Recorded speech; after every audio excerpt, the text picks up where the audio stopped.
David Peterson is a shell of himself. A shell. Kodai Senga said he can't even stand on one leg. His back is hurting him so much. Luis Robert, his back is bothering him. The whole thing is getting worse before it gets better. And you're going to blame Carlos Mendoza. Before we move on to the other topics, as I know, most Met fans are either listening to 880 right now or watching the game on SNY. But before we move on to the next topic, know this.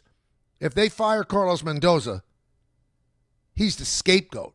He's not the reason. Because David Stearns is not firing himself. If they lose today, I mean, the Nationals are dreadful. And I keep saying the Nationals are dreadful, the Rockies are dreadful, blah, blah, blah, blah, right? The Mets are dreadful. The Nationals look at the Mets and go, yeah, that's a team we could beat. They beat them up 14-2. It's awful. Absolutely awful. Again, you're more than welcome to talk about it. If there are Met fans watching the game on SNY and using us as a companion piece, well, we'd love to have you call in 1-800-919-3776. The Knicks tonight can close it out. And wouldn't that be the right way to go about this? You close it out today. You give yourself a little bit of a breather before you face either the Celtics or the Sixers. And the Sixers didn't go down easy. They beat the Celtics in Boston. So the Celtics at least are going to go 6. They're up 3-2 over the Sixers, just the way the Knicks are up 3-2 over the Hawks. And the Knicks, I believe, have found the secret sauce in this. And the secret sauce is the Hawks have no one to cover Karl-Anthony Towns. No one. And sometimes we lose sight of it. Everybody wants to pick at the things that Karl-Anthony Towns can't do. I choose to look at the things that he can do. He's an extraordinary shooter for a big man, and he happens to be a great passer. So running part of the offense through him has been genius by Mike Brown and staff. So keep doing that. Keep doing that. You don't need Game 7 on Saturday at the Garden. You don't need it. You don't want it. Get it done tonight. Get it done. Nice and easy does it. Let's talk Yankees. What a road trip for the Yankees.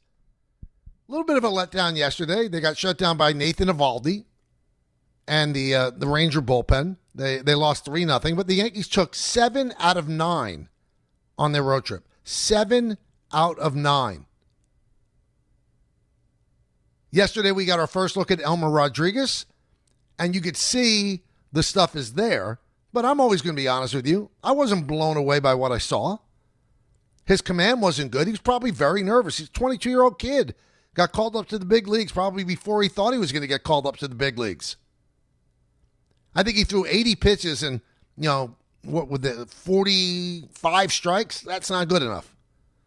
He was 3-2 on a lot of people, walked too many people, but still he kept it close. He gave up 2 runs and pitched into the 5th inning. He's going to be better.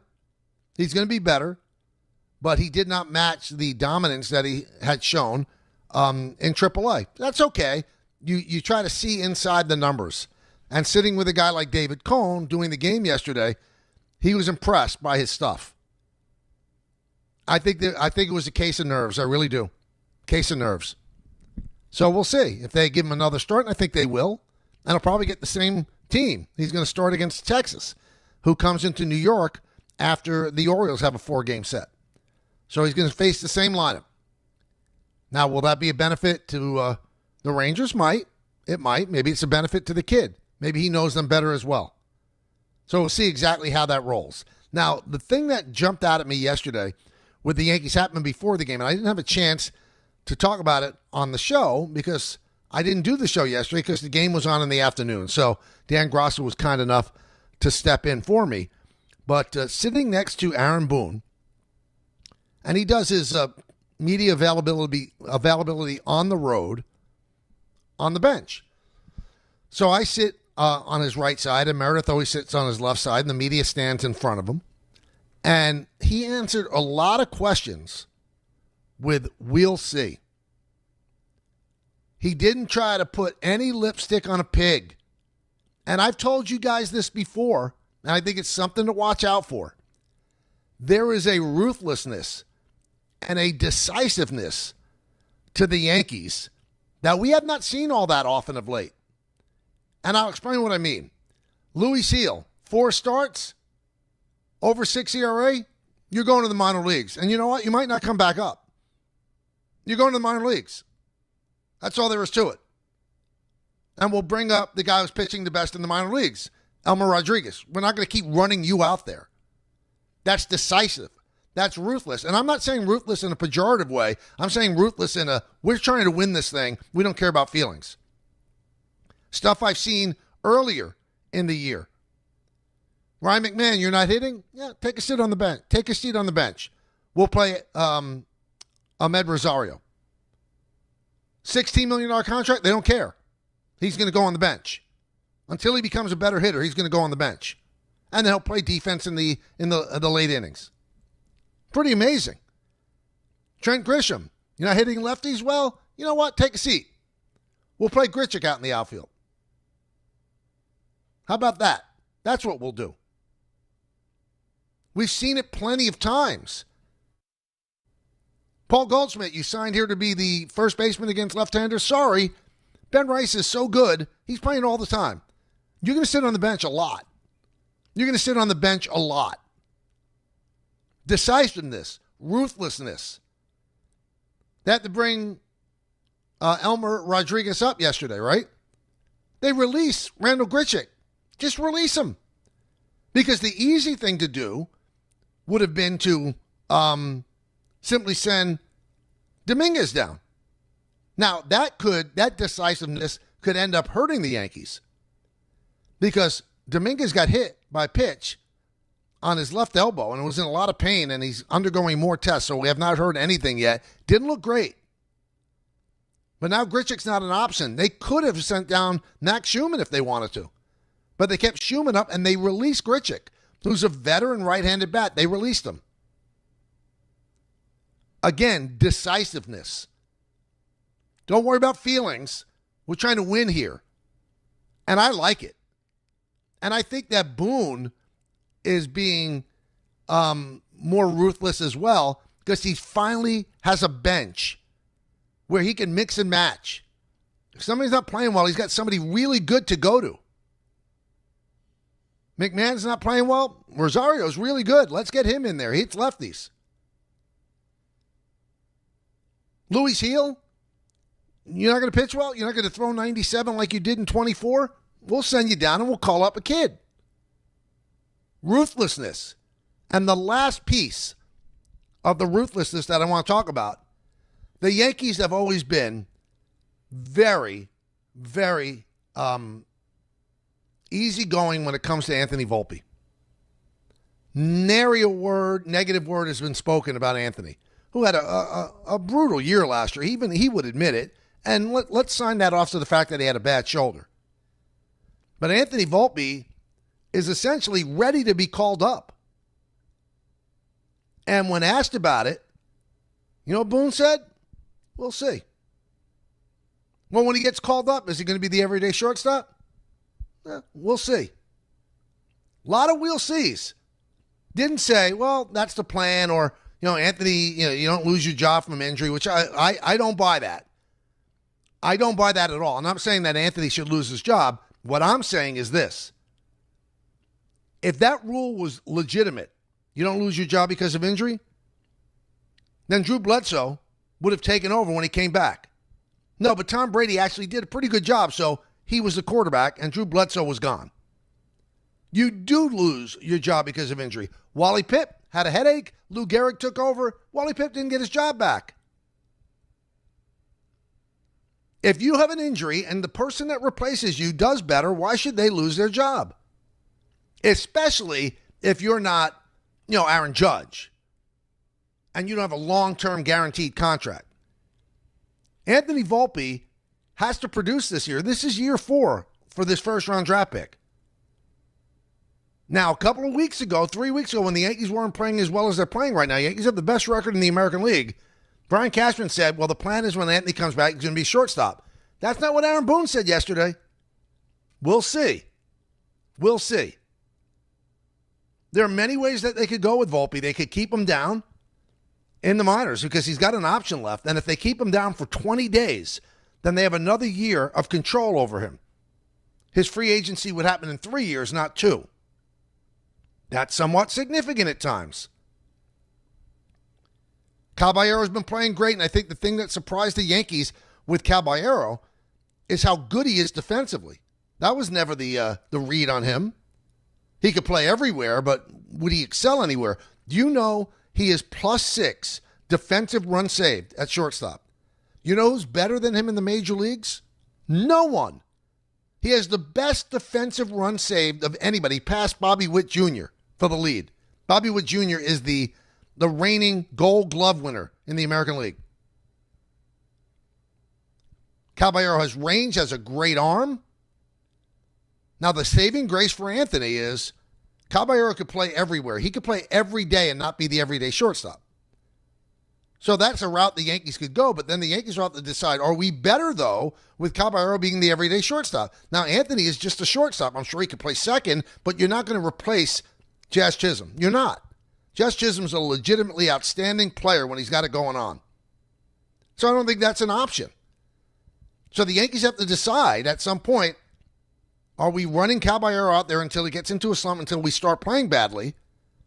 Or are we calling up Anthony Volpe and maybe upset everything that's going well?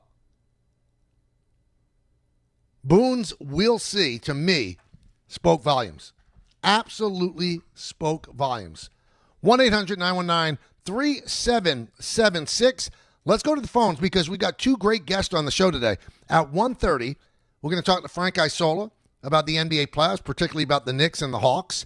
And then at 2 o'clock, good friend, I've known him for decades, John Harper, does such a great job for SNY. And we'll break down what is going on with this Met team. Is it salvageable? But I want to get you involved as well. 1-800-919-3776. And let's start up with Tom in Islip. Tom. Hi, Mike. How are you? Good. How you doing, Tom? I wish my team is doing better. You have a great show. I just want to say you do a great job. Thanks. I just want to talk about the Mets. Okay. All these people that are like saying get rid of Mendoza, it's not just Mendoza that's the problem. Like, there's so many problems with this team. Like, you have 3 starters in your rotation who you can't trust to start in Peterson, Manaea, and Senga. Yep. You have a lineup that outside of Soto, it just looks lifeless. You have a coach who you fire all of his coaches in the offseason, and then in his hot seat season, you expect him to go above and beyond with newbies. You got a GM who, like, instead of calling kids up to try to light a spark, you're just bringing people off the street and Pham and Slater. Like this is, I don't know what the right answer is, Mike, because, like, unless you're going to, like, bring Jonah Tong back up here and start calling kids up, like, there's really no right answer to try to fix this team. So that's one to ask. Like, one thing, though, Tom, it's got to be fixed. And I don't think the solution is firing Mendoza. So if it takes calling up kids, if it takes calling up Jonah Tong, I don't know if they have position players that are ready down there. I mean, their best position player is Carson Bench, and he's up already. So I'm not sure where they go. They called up Mauricio when Lindor got hurt. I'm just not sure where the next move is for them. So you're going to try everything. Trying an Austin Slater is not the worst thing, but it tells you the state of the team. State of the team's not good. Let's go to Jake in Rockland. Jake. Hi, how you doing, Michael? So David Stearns, why is he still here? If you look what he's, just give Alonso what he wants. If Aaron Judge was leaving the Yankees and he's the best player on your team, you're going to give him whatever he wants.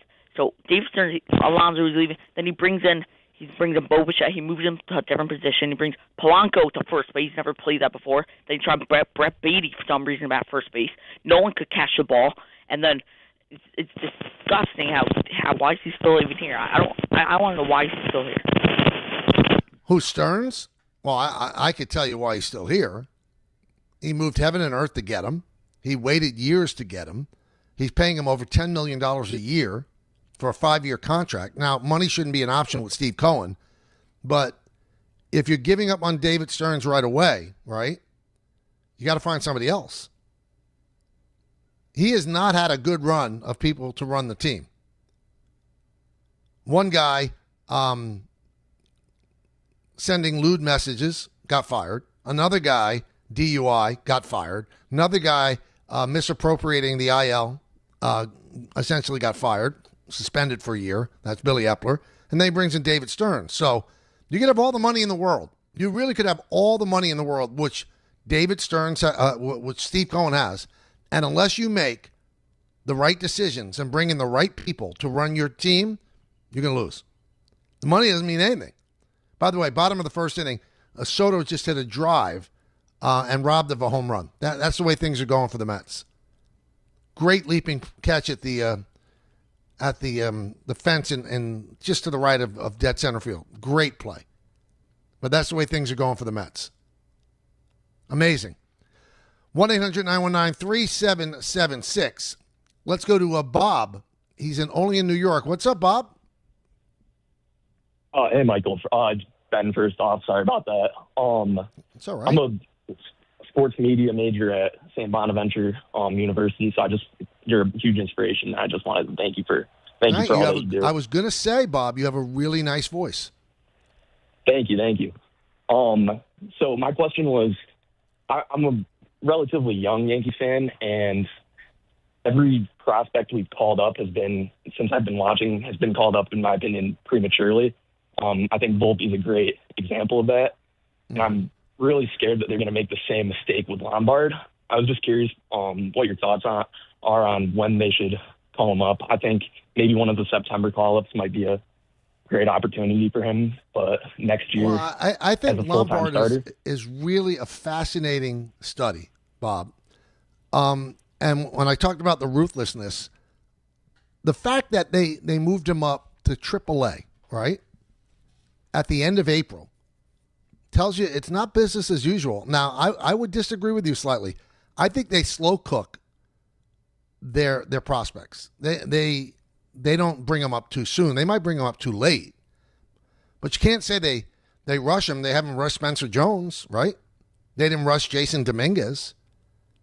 Anthony Volpe won a battle in spring training to be the shortstop.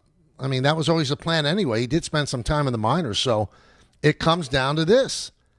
Lombard could be a factor this year.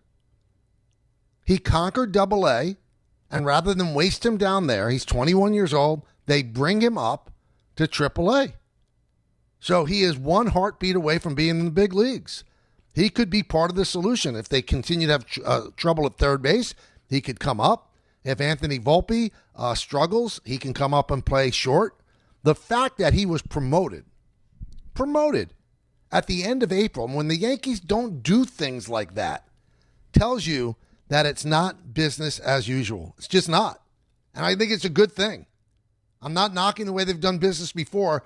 Perennial playoff team, perennial championship contender. They haven't won one since 2009, but every year they have a chance. But calling up Rodriguez the way they did, gutsy. Calling up Lombard. He didn't hit well in Double-A last year. He made changes over the offseason. Hit very well for the first month. They said, let's call him up. Why waste him down there? So I think they're doing good things in different ways. Hey, join Bart Scott and Chris Carlin for the ultimate Knicks watch party as the Knicks take on the Hawks tonight at 7 p.m. The guys are taking over Calandra's Italian Village in Caldwell, New Jersey, with $5 margaritas, half-price wings, and giveaways all night long. Tip-off, energy, playoff intensity, and the loudest Knicks crowd outside the Garden. Can you imagine hanging with Bart and Carlin? These two are fun, and anything can happen. When Bart's in the room, anything could happen. Game 6, Knicks, Hawks, be there tonight. It's brought to you by really great friends of the station, the Calandra's Italian Village in Caldwell, New Jersey. So the Knicks and the Hawks tonight, Game 6. Knicks could end it. We haven't talked to our good buddy Frank Isola in so long, so I said, let's get him today. Frank will join us in just a moment. Then John Harper will talk what's wrong with the Mets. That'll be at 2 o'clock All coming up right here on the K Show on ESPN New York and the ESPN New York YouTube channel. Thursday with Don, Hahn, and Rosenberg. Can the Knicks close out the Hawks in Game 6 down in Atlanta? Confidence is built in the work. So I think for us, we just understand what the situation is. The toughest game to win is the one that ends someone's season. So we got to be super disciplined. We got to execute at the highest level that we have in this series, and we got to be ready for a really tough game. Don, Hahn, and Rosenberg today at 3 on ESPN New York and streaming live on YouTube. D'Agostino, law, bite back. Did you know that Social Security disability takes a bite out of every one of your paychecks? So when they deny your claim, bite back. I'm John D'Agostino from D'Agostino & Associates, and I'm proud to announce our first ever Social Security disability webinar. It's happening on June 3rd at 1 o'clock. In just 1 hour, you'll learn your rights, understand the appeals process, and find out how our experienced SSD attorneys can help you get the benefits you've earned. Spots are limited, so don't wait. Register now by calling 1-800-BITE-BACK, 1-800-248-3222, or go online to daglawteam.com/SSD webinar. That's daglawteam.com/SSD webinar. D'Agostino Law is here to bite back, to fight back, to get you the SSD benefits you've earned. Register today at 1-800-248-3222. The NBA playoffs are in full swing, and with DraftKings Sportsbook, an official sports betting partner of the NBA, your winnings get a boost every single day, all playoffs long. Bet player props, bet live, from the opening tip to the final possession. Every bucket, every dime, every clutch takeover matters. And DraftKings Sportsbook keeps boosting you all the way through. All DraftKings customers can enjoy a profit boost every single day throughout the playoffs. Download the DraftKings Sportsbook app now and use code WHSQ to claim your profit boost. That's code WHSQ to get a boost every day of the NBA playoffs. In partnership with DraftKings, the crown is yours. Gambling problem? Call 877-8-HOPE-NY or text HOPE-NY 467-369. 21 plus, New York only. Eligibility and restrictions apply. One profit boost per customer per day. NBA playoff bets only. Bet restrictions apply and vary when offered. Max bet and boost vary. Boost only applies to winnings and expires at the end of the last NBA game each day. See terms at sportsbook.draftkings.com/promos. The Knicks. Tonight in Game 5, they take a 3-2 series lead in the opening round with a 29-point win over the Atlanta Hawks. The Hawks. Their mindset was to come out and try to bully us and be physical, and they did that. The NBA playoffs. The toughest game to win is the one that ends someone's season, so we got to be super disciplined. We got to execute at the highest level. Game 6 coverage gets underway tonight at 6 on 880 and the ESPN New York app. Hi, this is Chevy, managing partner at Precision Solar. If you're looking at solar in New York, New Jersey, or Connecticut, here's what actually matters. Real numbers, honest answers, and a team that handles everything. We manage the entire process from start to finish. Designs, approvals, installation, and even a brand new roof if you need one. We don't sell you more than your home actually needs. Just smart systems designed for long-term savings and predictable energy costs. Visit PrecisionSolar.com to schedule your free home assessment. Precision Solar, built to perform for decades. There are a lot of reasons why people buy at Ramsey Mazda. It's their selection, it's their customer service, and it's their savings. Lease a new 2026 Mazda CX-50 Hybrid Preferred all-wheel drive for $259 for 36 months. Or buy with 1.9% APR for 60 months. Start shopping now at RamseyMazda.com. Choose wisely. Choose Ramsey Mazda. Call 833-853-2970 for lease details. VIN TN155263. MSRP $37,455. Zero security deposit. APR $17.48 per month for $1,000 financed. And it's $430.26. Progressive presents ways to save money that aren't bundling your home and auto insurance with Progressive. Thanks again for taking me to the game, man. I can't wait to get in there. By the way, what's in the bag? Oh, I bring my own hot dog and peanuts. Saves a ton. Savvy. And what about the beach chairs? Why buy seats when you can save big and bring your own? We can't get in without tickets. Tickets? What do you think the portable TV is for? Don't save money pretending to go to the game. You could save hundreds by switching to Progressive. Get a quote at Progressive.com. Progressive Casualty Insurance Company, affiliates, and other insurers. Not available in all states or situations. Evan Cohen here. In life, as in sports, the pros make it look easy. That's why pro golfers like Jason Day, Ben Griffin, and Patton Kazire trust the pros in lawn care. True Green. They have the experience and expertise to give you a lawn worthy of the PGA Tour. And since True Green does the work for you, you get more free time, or more tee times. So stop stressing over your lawn and start loving it. Sign up now at TrueGreen.com because nobody makes it easier to get a golf course quality lawn than True Green, the official lawn care treatment provider of the PGA Tour. Well, Game Time brought to you by Tullamore Dew Irish Whiskey, because when it's game time, it's Tully time. The Mets are hosting the Nationals at Citi Field. They trail 1-0. A runner at first base in the second inning for the Nationals, and a bunt back to Freddie Peralta, and he threw it into right field. The runner came around to score, bang play at home plate, slides home safely, and the Nationals lead the Mets 1-0. But the big game, 7 p.m., the Knicks are in Atlanta for Game 6 against the Hawks, and coverage begins at 6 p.m. on 880 ESPN. Tullamore Dew, the original triple distilled, triple blended, triple cask matured Irish whiskey. Be sure to grab a Tullamore Dew. Try the new Tullamore Dew Honey during today's action. Glass up to enjoying Tullamore Dew responsibly. We love talking to this next gentleman. He's a longtime friend, and he's a great basketball observer. And he is Frank Isola, his own show about the NBA on SiriusXM. And you can see him on the Yes Network on Nets coverage as well. And Frank joins us now. Hey, Frank, what's up? Mike, what's up? Mets struggling again, huh?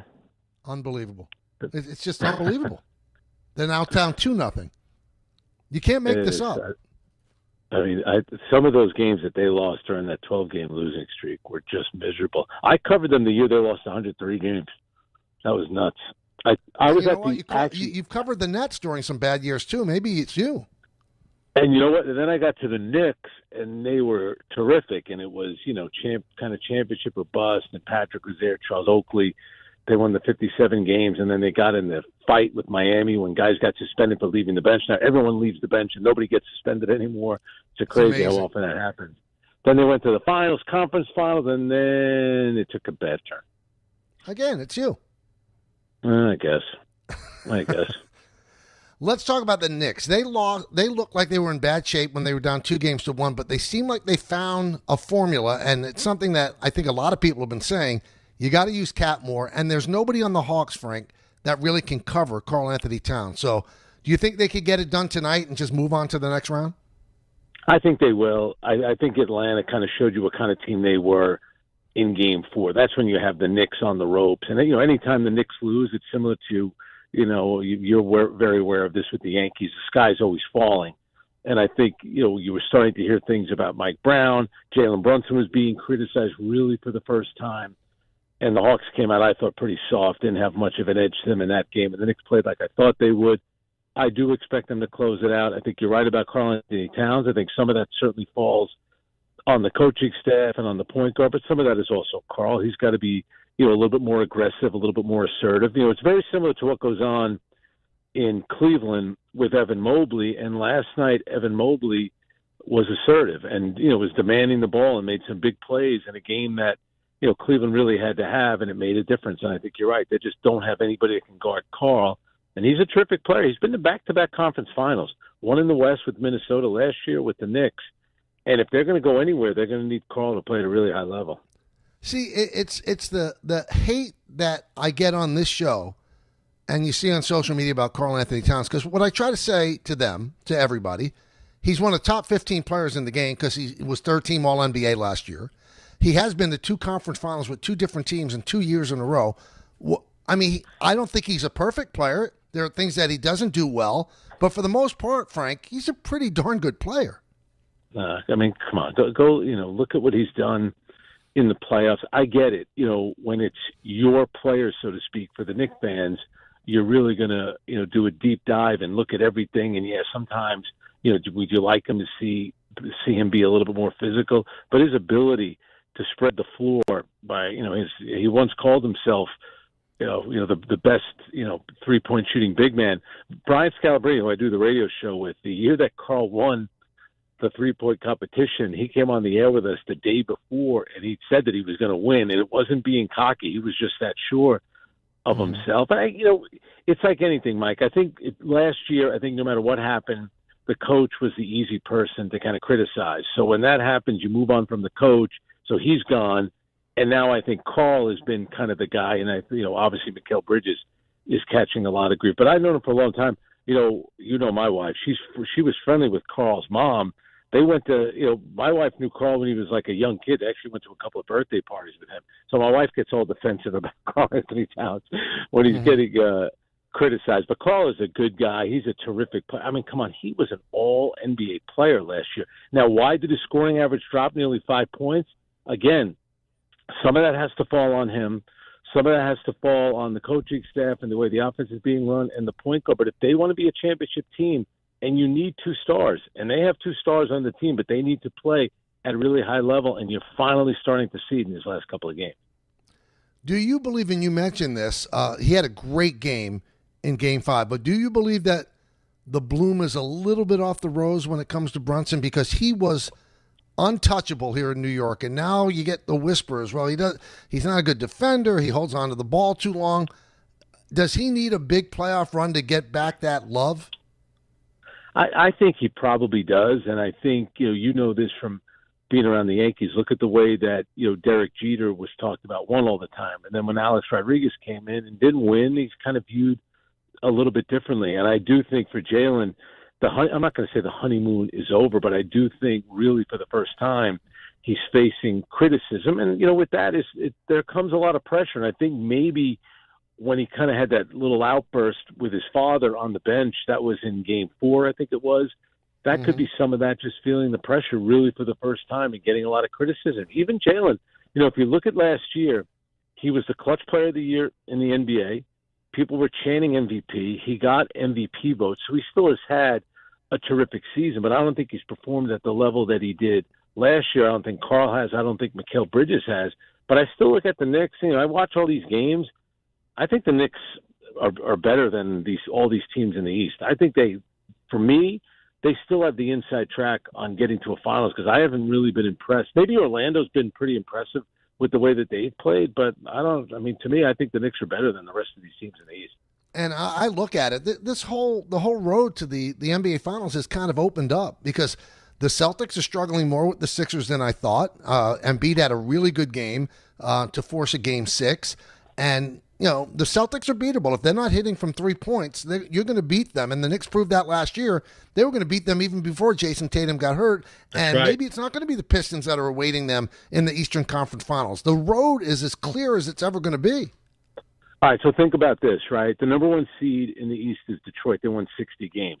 I kind of think their 60 wins is a little bit like Bam Adebayo's 83. I think it's misleading because the year that we're, the year in the NBA with all these teams that were tanking.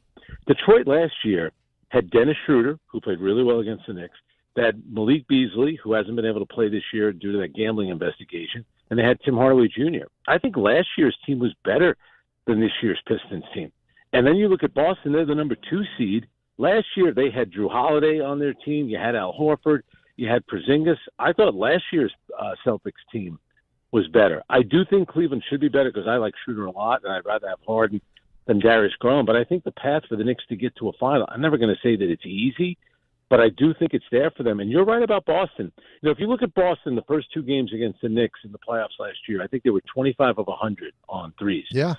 When the threes aren't going down, it's like they don't really have a plan B. And the same thing happened in Game 2 against Philadelphia. It's just like launching a 3-pointer after 3-pointer, and a lot of times it looks like, okay, this time down, we'll get the ball to Jason Tatum. Jason, you dribble around, take a fadeaway jumper, and the next time down, we'll do the same thing with Jaylen Brown. We'll try to figure out whose team it is. When they're moving the ball, they're a much better team. And then the issue with Embiid, if he's out there, you got to make a move on defense. When the Knicks play Philadelphia, they get Embiid moving all over the place, and they got him in pick and roll with Jalen Brunson, and that's where he really struggles. But I told Scalabrine before the series, I said, I think there could be a Game 6 in this series. Because Philadelphia, Maxi's talented. VJ Edgecombe is talented. The kid they bring up the best, the former Nick Quentin Grimes, is good. Even Kelly Oubre, I understand he could drive you nuts at times, but he's pretty good. And Paul George was suspended 25 games, so that's not great for him. He lost a lot of money, but it kind of saved his legs. So they have a talented team. And then you saw what Embiid did the other night. All right, so a guy who gets a lot of grief, and the story of Mike Brown is not going to be written until we see how the Knicks do in the playoffs. And I think you're along the same lines as me. I don't know. I didn't like that Thibodeau got fired. But I also don't think that Mike Brown deserves a lot of the blame for the struggles that the Knicks have had. I think he's had a decent year. I think he's been okay. Your thoughts on that? Oh, I agree with you. And listen, he's had more to work with in terms of the bench. I think the Knicks knew that they had to go out and upgrade the bench. So the things that have helped him is that Mitchell Robinson was available all year. Last year it was just 17 games for Mitchell Robinson. And then think about the guys that are on the Knicks bench. DeLon Wright out of the league, Campaign out of the league, Precious Achiuwa was playing for one of the worst teams in the league, Sacramento. So the bench was better. I think he walked into a tough situation because you're replacing a really successful coach that had success last year, first conference finals. So I think when you kind of tell the players subconsciously, listen, we fell short. It's really not your fault. It was the coach. And you knew that Mike's approach would be a little bit lighter. And sometimes that's not always the best thing. You always need to constantly be pushed. But we all knew that Mike Brown would be judged on how the team performs in the playoffs. I know that story had come out from Sam Amick of The Athletic where he said, even if Mike Brown gets to a finals, give me a break. If the guy gets to a finals, he's not keeping his job. Like, what are we going to keep doing this? You're going to get rid of a coach who sends you to the first conference finals in 25 years. This would be their first finals in 26 years. You're going to get rid of the coach.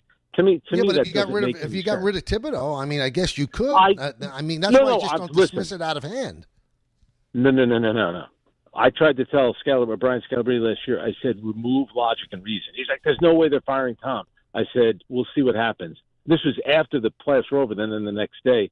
Then the fire. I'm just saying, from my standpoint, I think it's nuts. But I also think the Knicks window really is right now. You don't know what's going to happen with Mitchell Robinson. Can they afford him?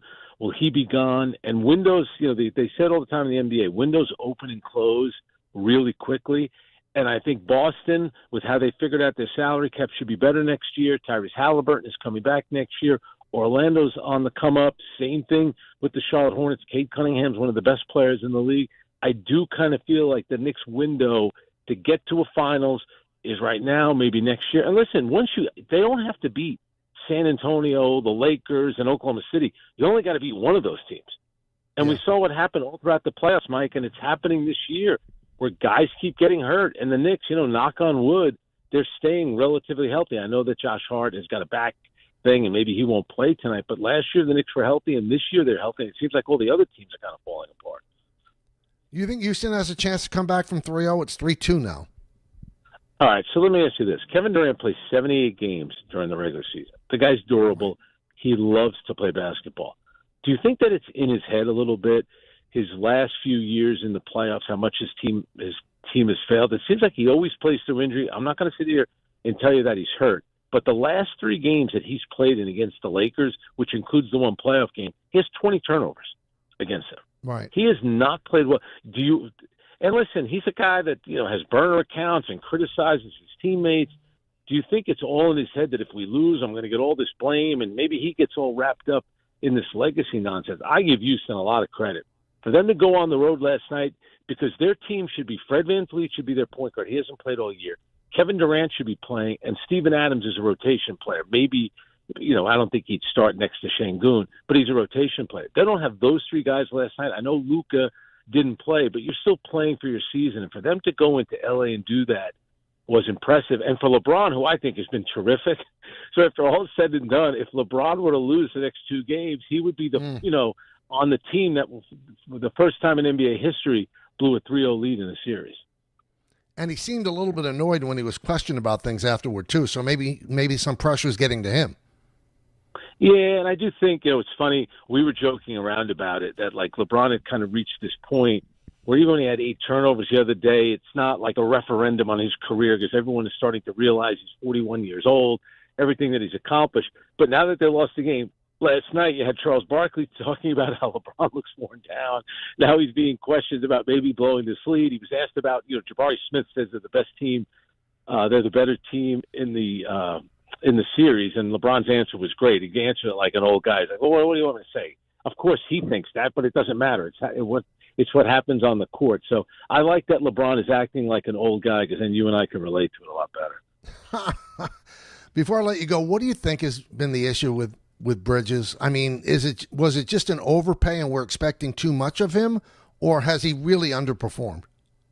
You know, it's interesting. I liked him a lot when he was on Phoenix. I liked the fact that he was durable and he was a terrific role player. When he came to the Nets, like, he never really embraced the idea of being the number one guy. And there were games where he took a last second shot and he made some really poor decisions, and he didn't even face the media after the game. And I thought that was really odd. And a lot of people were a little turned off by him, which I was surprised by. And I think the Knicks thought they were getting a different type of player. Now, to his credit, I didn't think he was really good last year, and I hated the fact that he kind of got the ball rolling on Thibodeau by saying the things that he said. He did play well in the playoffs. He had some really good moments against Detroit. I thought he had some really good moments against Boston as well. But it was definitely an overpay.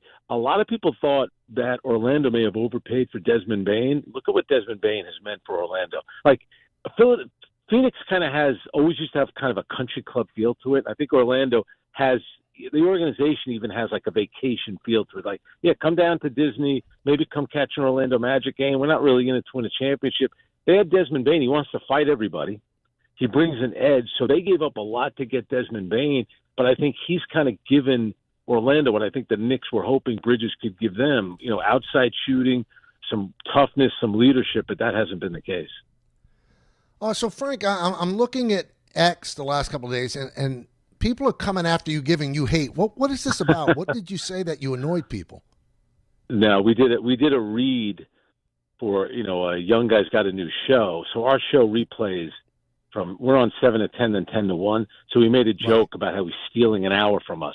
So it got picked up that I was mad that our show's getting cut an hour. Our show's not getting cut an hour. We're on. So it was a radio bit that was taken the wrong way. What do you want me to tell you? Oh, I've lived that. I've lived that. Yeah, and I think what ticked me off was that awful announcing was the one that put all this misinformation out there, because we weren't losing an hour. First of all, I had never heard of the guy. It doesn't mean he's not going to do a good job, but you would appreciate it. They told me like a couple of seconds before they told me I had to do a read for his show, and the first words were, "Your Mondays are about to get better." And then I looked at it, I said, "Oh, he's coming on at 12. I said, "Oh, this is great. We could joke around about the fact how they're saying your Mondays are better because now there's 1 hour less of me and Brian." It was a self-deprecating kind of thing. The thing is taken off like wildfire. What do you want me to tell you? You know, you know what? I've lived it, buddy. I know the feeling. I've lived it. No, it's complete. And listen, people that listen to our show know that, you know, we're self-deprecating. We goof around. Listen, the NBA is a great radio sport because the players are big personalities. I don't always feel like they take the regular season that seriously. So yeah, you have a lot of fun with it. I mean, come on, Mike. Coming up with a rule that you have to play at least 65 games to be eligible. Like, imagine telling Shohei Ohtani, "Hey, listen, you have to play in at least 100 games to be eligible to win awards." He'd be saying, "Yeah, okay, well, I'm going to play like 120 games. I'm going 130 games." So that's kind of the rhythm of the NBA. So we have a lot of fun with it. Like I said to Bride, if we started lining up all the people that we've kind of goofed on since the show started, unfortunately, my wife is going to be first online. I make sure that she's on her way to work before, I talk about some of the things that go on in our life. Frank, thanks for coming on. Enjoy the game tonight. Thanks, Mike. I'll talk to you. All right, that is Frank Isola, and you could hear his show on SiriusXM in the morning with Brian Scalabrine. Hey, if you're heading into summer without a medical emergency kit, you're taking a risk most people don't think about until it's too late. Summer colds linger and can turn into sinus infections that last for weeks. Getting sick right before vacation can derail everything. And when you're traveling, finding a doctor in a pharmacy, well, it's stressful and it's difficult. That's why I ordered a medical emergency kit. It's like having urgent care and a pharmacy right at home. It includes essential prescriptions like amoxicillin and generic Z-Pak to treat a wide range of common and serious illnesses. So if you wake up sick at home or on the road, you already have what you need. No waiting for your doctor, no hours at urgent care, no pharmacy lines, and no copays. Just match your symptoms to the right prescription in your guidebook or call their telemedicine doctor standing by. That's an important thing to note. There is a doctor standing by, so you don't have to just take these things blindly. You talk to the doctor, tell the doctor exactly what's going on, and the doctor could then point you in the right direction on what pill you should take. Start on your meds sooner and feel better faster. Every home needs at least one medical emergency kit. Order yours online in minutes, and it's shipped to your door. And save $45 with my promo code 880 at urgentcarekit.com/880. That's promo code 880 at urgentcarekit.com/880. Chris Carlin with you. Glad to be joined right now by Taylor Canfield. He is the U.S. Sail GP team driver. And we are all getting ready for the Mubadala New York Sail Grand Prix coming up at the end of May. Taylor, how we doing? Yeah, we're excited for the home event in New York. And, can't wait to be there and racing in front of all the fans. Tell us why fans should be excited for the Mubadala New York Sail Grand Prix. The racing is just so exhilarating coming in and watching it from the shoreline of Governor's Island and in front of the Statue of Liberty, racing in one of the biggest, most amazing cities in the world. I'm getting the goosebumps just talking about it. And these boats are the fastest boats in the world, racing with the best sailors in the world. It's really cool, and it's going to be so electric in New York. And it's our home event this year, so we're pumped. We are pumped as well, Taylor. We appreciate your time. He is U.S. Sail GP team driver Taylor Canfield. We're looking forward to the Mubadala New York Sail Grand Prix coming at the end of May. Taylor, thanks. Hey, it's Alan Hahn. Rings End is your locally owned Benjamin Moore retailer. They're your store for quality with a full line of brilliant and durable Benjamin Moore paints. They're your store for inspiration with thousands of colors and a variety of sheens. And Rings End is your store for expertise with one-on-one advice for contractors and homeowners. Insist on Benjamin Moore paint from Rings End because the gorgeous color you love can't be matched in another brand of paint.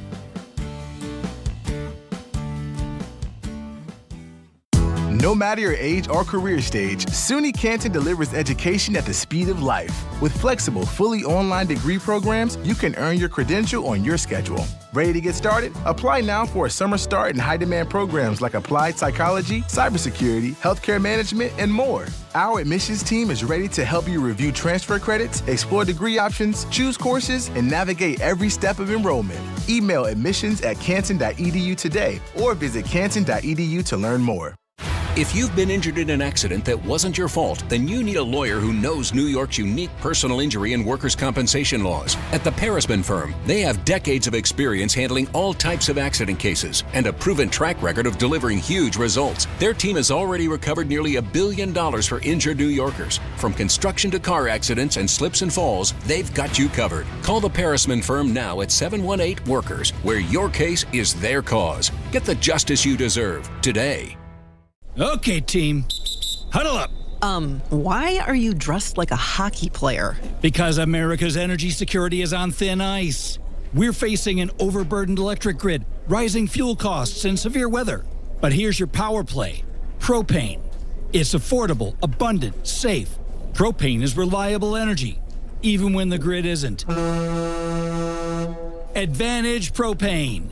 Learn more at propane.com/powerplay. Rich Eisen here. Running a small business means every hire matters. A bad hire costs time and money, but the right one helps your business grow. The challenge? Finding that person without sorting through resumes. That's where LinkedIn Hiring Pro comes in. It screens candidates so you can focus on conversations with qualified talent. With Hiring Pro, you can hire with confidence and build the team you need. Join the 2.7 million small businesses using LinkedIn to hire. Get started by posting your job for free at linkedin.com/Eisen. Terms and conditions apply. The Knicks are in the playoffs and working toward their ultimate goal. The 2025 NBA Cup champions, your New York Knicks. Will this be the year the Knicks punch their ticket to the NBA Finals? The Knicks have much bigger goals at the end of the year. Step back three with 5 seconds. He got it! Jalen Brunson steps back and puts the Knicks in front. Thanks to all our New York Knicks partners this season, including The Wellness Company, Dime Commercial Bank, Michelob Ultra, and Kia Motors on ESPN New York. Well, it's just hard to believe. Bottom of the third inning, and the Mets are losing to the Nationals 3-0. So unless they rally, and obviously 3-0 is nothing, but unless they rally, I mean, just think about what this homestand was. So you're coming off 12 games that you lose in a row, and things have to turn around, and a nine-game homestand against pedestrian competition at best, and there's a chance that you're going to go 3-6. 3-6. I thought the worst that they could do was go 6-3. They're about to go 3-6 if they don't come back from this deficit. And I have the game on in SNY right now. There's nobody at Citi Field. And I know it's bad weather, but there's nobody there. And I said this before, the thing that gets people's attention is when people stop caring. And the first thing that people do when they stop caring is they stop coming. They don't come to the games anymore. And it's not even May. So imagine you've reached this nadir on April 30th. No, you could say April 29th because the place was empty yesterday. It's not a good thing, and I'm telling you, the one who's going to end up taking the hit unfairly is going to be Carlos Mendoza. And we've seen this act before. The Mets were playing poorly. They go on a West Coast swing, by the way, to Anaheim. Willie Randolph wins a game, and then they fire him and make him fly all the way back home. I don't think that the Mets would do that to Mendoza, maybe before they even get on the plane. But if they do something like that, it's going to be somebody from their coaching staff. Maybe Kai Correa, something like that. But I've told you this 100 times. It's not going to be Alex Cora, and Alex Cora is not a good fit for the Mets. It's not. The Mets know it too. David Stern. You think David Stearns wants somebody like Alex Cora who's going to push back against things and wasn't the initial hire? No. The Mets have no interest in Alex Cora. None. The only way that Alex Cora would get hired is if Steve Cohen tells David Stearns, you're hiring Alex Cora. I do wonder somewhere in Texas if Buck Showalter is giggling to himself. He got unfairly fired. He got fired because Edwin Diaz got hurt in the WBC and that team was never the same. Coming up a year where they won 103 games, and David Stearns wanted no part of Buck Showalter. Now, I know Buck would say all the right things. There's some people there I like, and I want them to do it. No, there's no way he wants them to do well. Why would they? Why would he? Why would he want a GM who didn't even talk to him before he fired him? Why would he want him to do well? And he's a human being, right? It's hard to believe what's going on. I would have never envisioned this. No one, with all the simulations they run, would come up that the Mets could be this bad. Are they a perfect team? No, but they're not this bad. They're just not this bad. I can't wait to talk to John Harper of SNY. He's covered some bad Met teams. He wrote that book with Bob Klapisch, The Worst Team Money Could Buy. Well, this is more money they've spent on this team. Is this the worst team money can buy? Does he have a sequel in his bones? We'll talk to John Harper about that in just a moment. Hey, you listen to me every day. Now I want to meet you. Enter for your chance to win Michael Kay's Double Play, an exclusive visit to ESPN New York. You'll come into the studio, you'll hang with me, we'll see what goes on behind the scenes, and experience the show like an insider.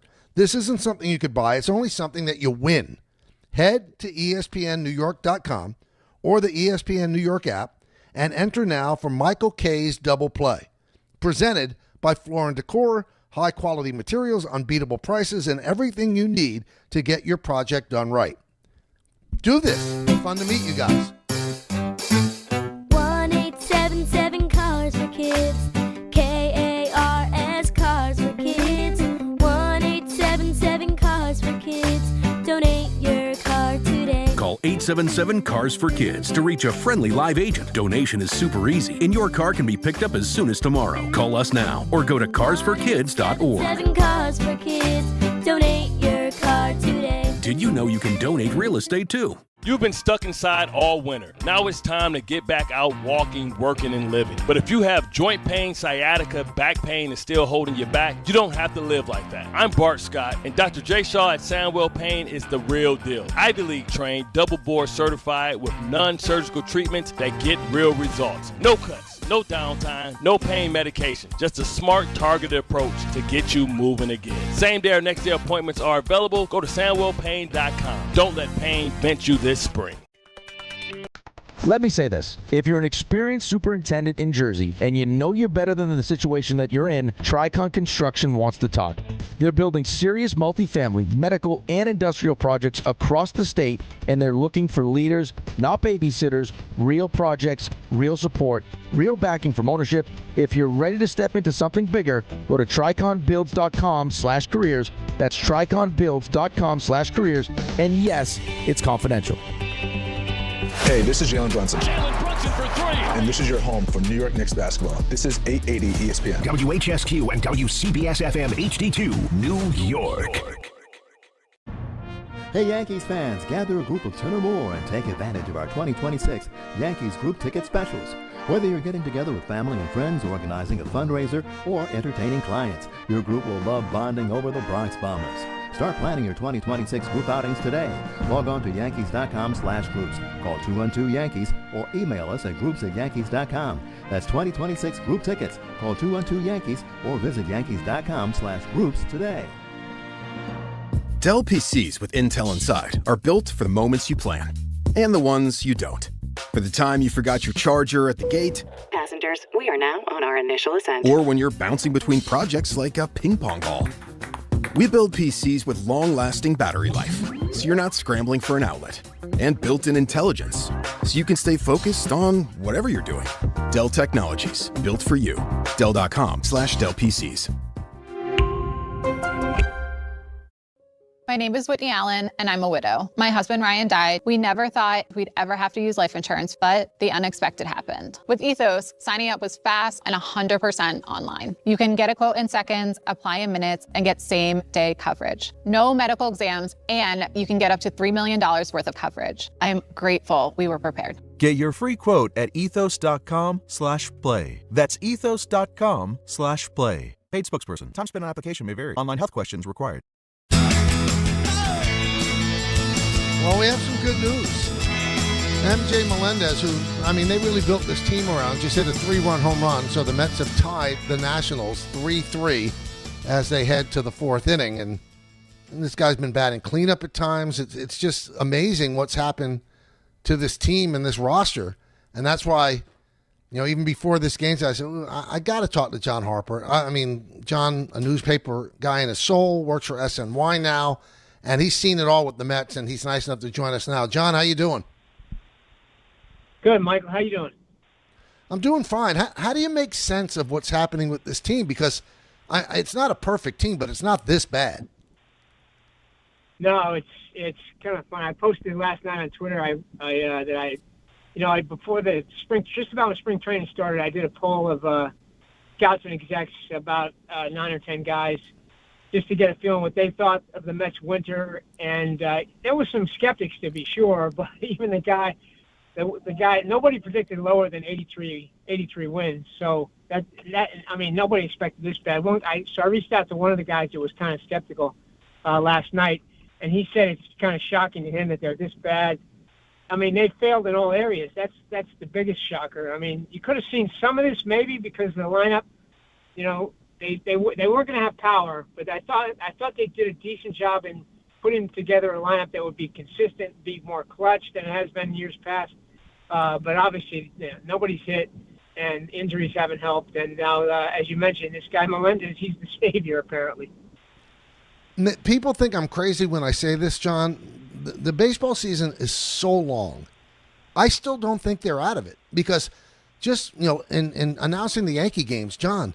There's a lot of bad teams in baseball. There's a lot of wins out there to be grabbed. And I think at its core, the Met team is not this bad, and they could get to 85 wins. Am I nuts? I think right now I'd be hard-pressed to see that, only because the pitching has gone south on them. I think the offense it's going to get better. Lindor comes back at some point. I still believe in Bichette, but I never saw the pitching being this bad in terms of, I thought they'd get some bounce back from, probably maybe 2 or 3 of the guys, Peterson, Senga, or Manaea, and none of them can contribute at all whatsoever now. This kid Christian Scott, if he turns into something, then maybe. But I got, and then my one, actually, I wasn't sure Devin Williams was cut out to be a closer in New York. You saw it last year with the Yankees, and you've seen some of the same kind of things here. So they got a ton of problems. They got the guys playing out of position, and it's not really working for them either. So, but you're right. And when you go back and look, it seems like even the Nationals in 2019, they were 19-31. So the Mets it's still early enough where you could turn it around. The problem is I just don't see signs that give you any indication that they can turn it around anytime soon.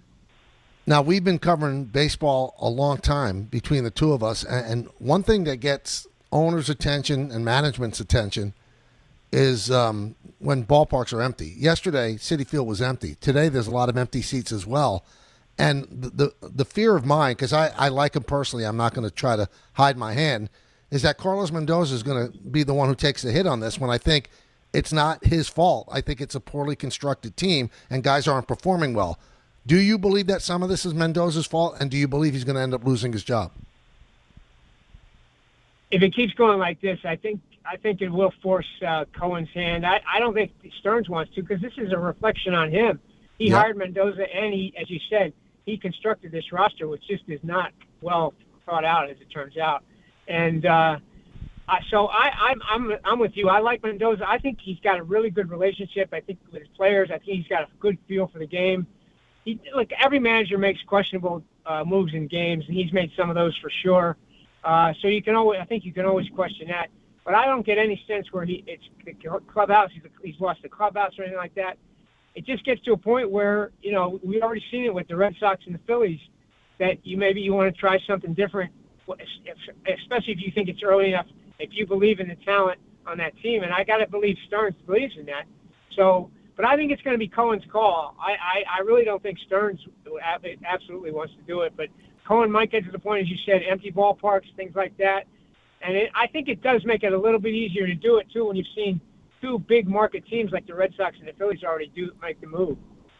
John, it's amazing, though, how baseball's changed. Remember the derision that George Steinbrenner got for firing Yogi after 16 games and Bob Lemon after 14 games.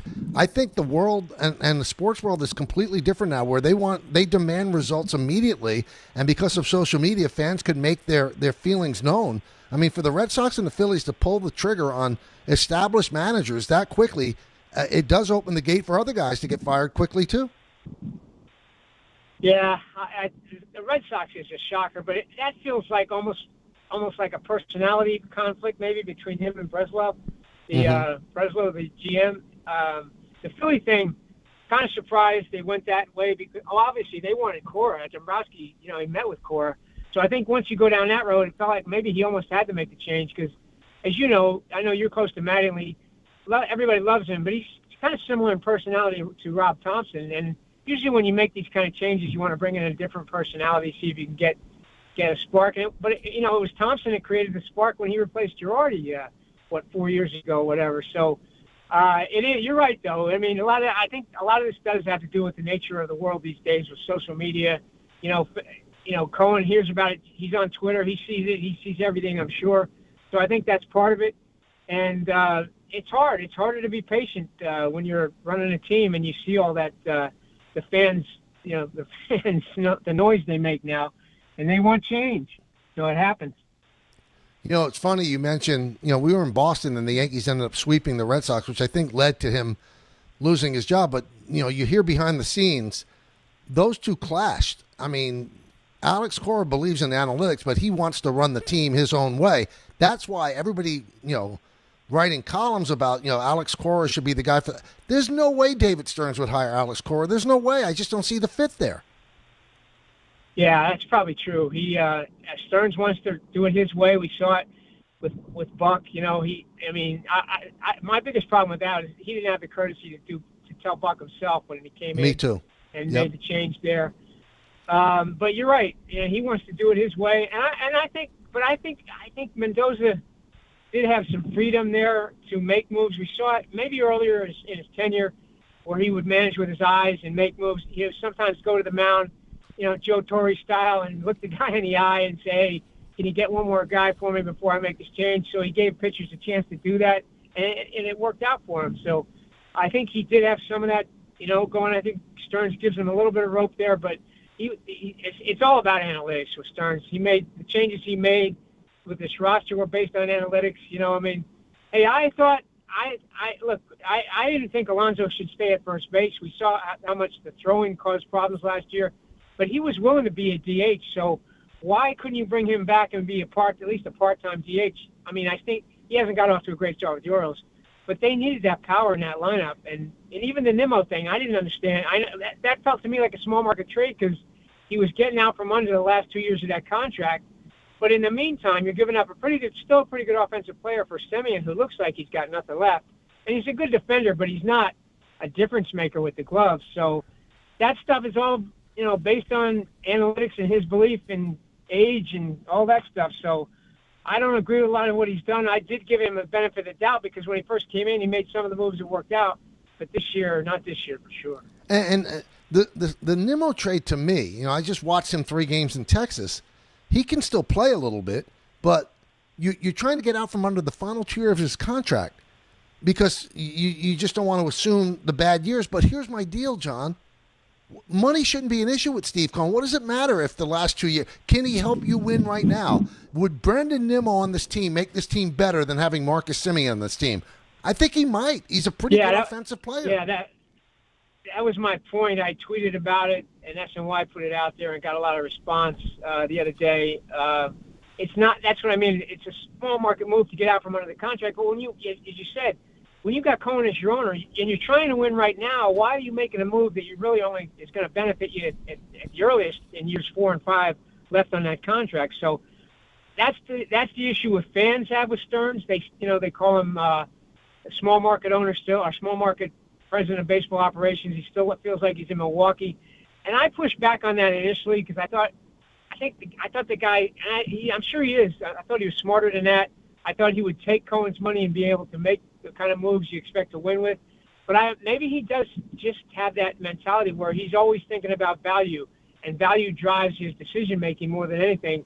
And in that case, if you're trying to win now, you got to go for it. You got to take the chance that the contract's not going to be there.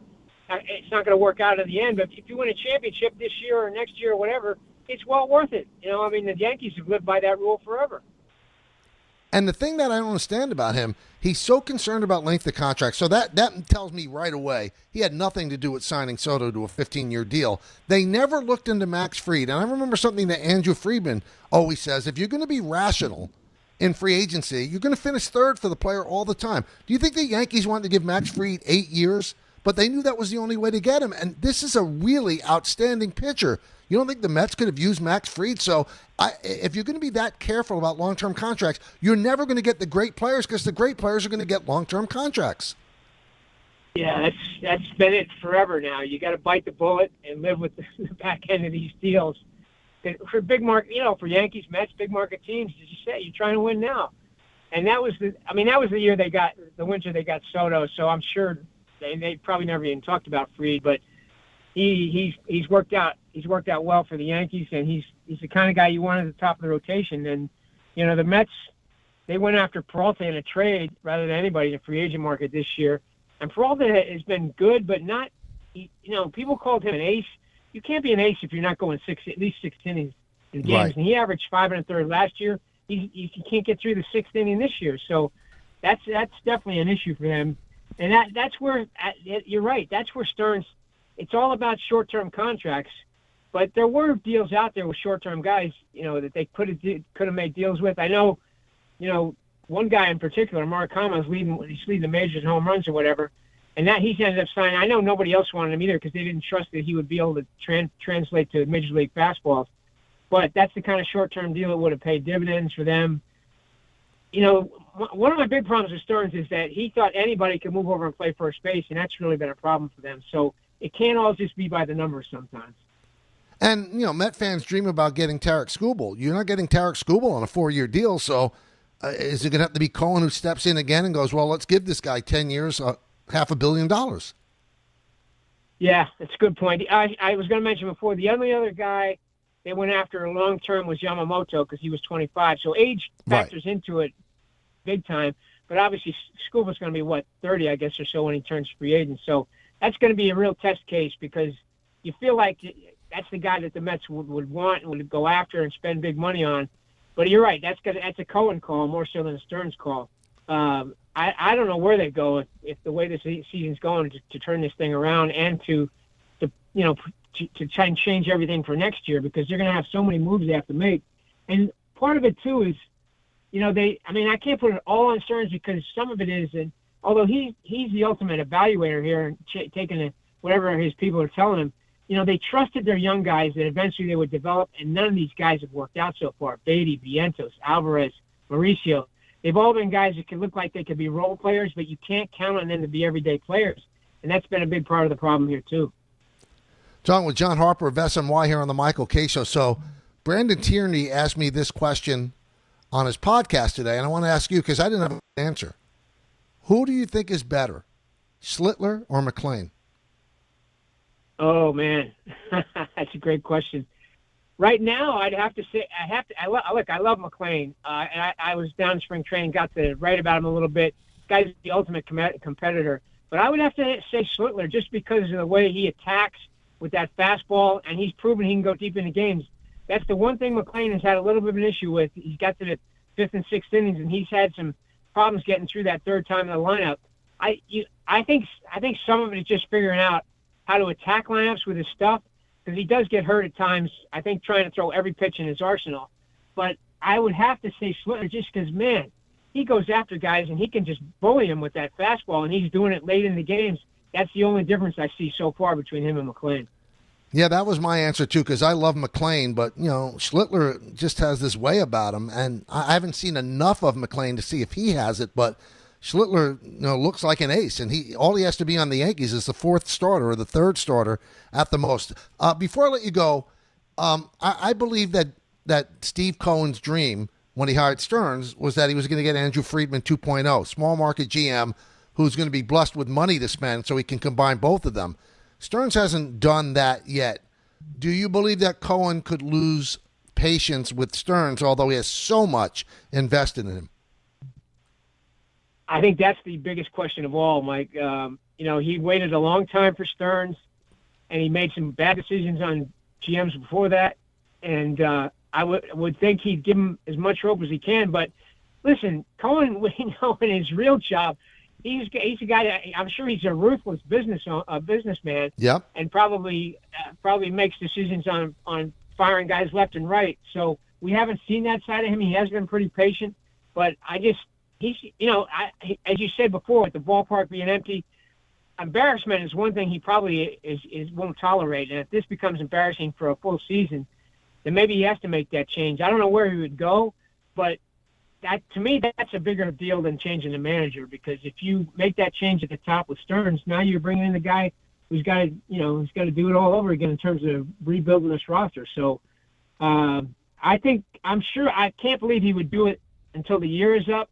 So I think if they're going to make a move, it would be Mendoza. But I think after this season, if this goes as bad as it is right now, I wouldn't be shocked if Cohen decides to move on. Now, you wrote a great book with Bob Clapp as The Worst Team Money Can Buy. Is this team worse? Yeah, it's funny you say that, Michael.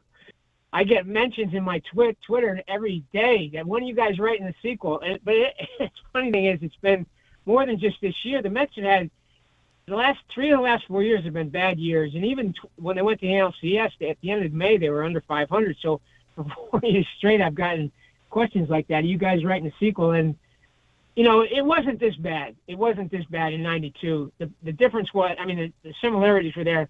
The highest payroll in baseball at that point, it was $45 million. Can you imagine that for the whole payroll? And and they got off to a decent start, and they had some injuries, and then it just all fell apart more so in the second half. They were never this bad this early where you thought anybody was going to give up on the season. So I've really never seen anything like this where it's gone this bad with good players, some good players who aren't producing at all, and you look around and you just aren't any answers here. So I would have to say, unfortunately, this is much worse than that team. If he had a do-over, John, would he sign Alonso, or would he not trade Nimmo? Knowing Stearns and his process, I think he believes in his process, so I think he would he would tell you he would do the same thing. Whether he believes it down deep or not, I don't know. But I'm pretty sure he believes in that. You know, the Nimmo thing, it's just so, it bothers me because it just doesn't make a lot of sense for a team that's trying to win now. You're paying Simeon $25 million a year as well, yep. And he just doesn't have anything left in his bat. So what did you gain? I mean, we heard about run prevention, but you can't talk about run prevention and then be moving guys all over the field and playing guys out of position or positions they haven't played before. So there's a lot of mixed messaging there with Stearns. I'm not sure. It might have got to a point where he had to make moves that he wasn't even comfortable with. I mean, they threw 42. I think Bichette's a really good player, but $42 million for 1 year plus $5 million if he opts out. I've never heard that in my life. So I think there might have been a little bit of panic there at the end. And the Alonso thing, to me, I'm sure he's going to get going there in Baltimore. I think they would have benefited greatly from his power in this lineup and having to hit behind Soto. Great stuff, John. Thank you so much. I enjoy all the stuff you write for SNY, so I appreciate you coming on, man. Hey, appreciate it, Michael. Great talking to you. You got it. That's John Harper from SNY, and so the worst team money can buy is not as bad as this one. Doesn't that speak volumes? Now it's time for you to speak volumes. All right? We've had two great guests on, and I haven't really had a chance to talk to my buddies, you, my co-hosts. 1-800-919-3776. Let's get through it, man. 1-800-919-3776. We have so much to talk about. We haven't even taken, phone calls on the Yankees and their road trip and their newfound, I think, or maybe they've rediscovered it, decisiveness, ruthlessness, whatever you want to call it, and I love it. I think it's so important. You're trying to win now. You can't be thinking long term. If George Lombard Jr. is hitting in Double-A, let's move him up to Triple-A. If Fernando Cruz is pitching well, not Fernando Cruz, Elmer Rodriguez, if he's pitching well, call him up, send down Louis Seal. He's pitching poorly. If Ryan McMahon's not playing well offensively at third base, let's play Rosario at third base. If the center fielder, Trent Grisham Jr., is not hitting against lefties, we'll sit him down.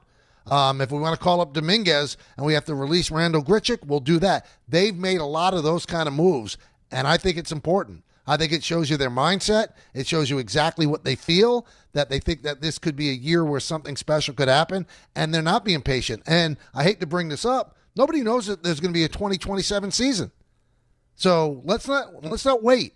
Let's not let something marinate. Let's microwave this season. Let's make the moves that we have to make. They've done it with Rice at first, and they've essentially made Goldschmidt into a pinch hitter.